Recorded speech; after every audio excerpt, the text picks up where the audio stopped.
ఆంధ్రప్రదేశ్ ప్రజలకు కేంద్రం శుభవార్త చెప్పింది. ఏపీలో వెనుకబడిన జిల్లాలకు గ్రాంట్ విడుదల చేసింది. 2100 కోట్లు ఇవ్వాలని నీతి ఆయోగ్ ప్రతిపాదించగా జిల్లాకు 300 కోట్ల చొప్పున 7 జిల్లాలకు కేంద్రం సాయం అందించింది. 7 జిల్లాలకు 1750 కోట్లు విడుదల చేసినట్లు కేంద్ర సహాయ మంత్రి పంకజ్ చౌదరి తెలిపారు. కాగా నీతి ఆయోగ్ పాలక మండలి సమావేశంలో ముఖ్యమంత్రి చంద్రబాబు ఏపీ తరపున పలు ప్రతిపాదనలు చేశారు.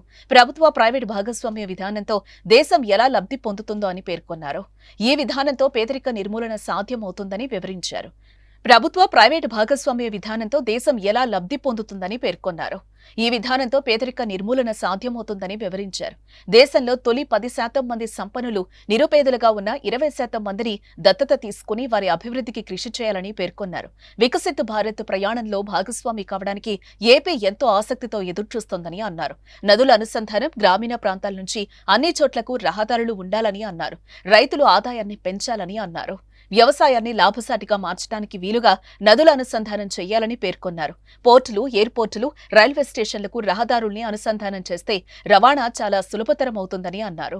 తయారీ రంగంలో ప్రపంచ స్థాయి ప్రమాణాలకు చేరే సామర్థ్యం భారత్కుందని చెప్పారు. హరిత ఇంధనం, గ్రీన్ హైడ్రోజన్ కు ప్రాధాన్యమిస్తే పెట్రోల్, డీజిల్ వినియోగం తగ్గుతుందన్నారు. కేంద్రం విడుదల చేసిన గ్రాంట్తో రవాణా మార్గాలు మెరుగుపడే అవకాశం ఉంది.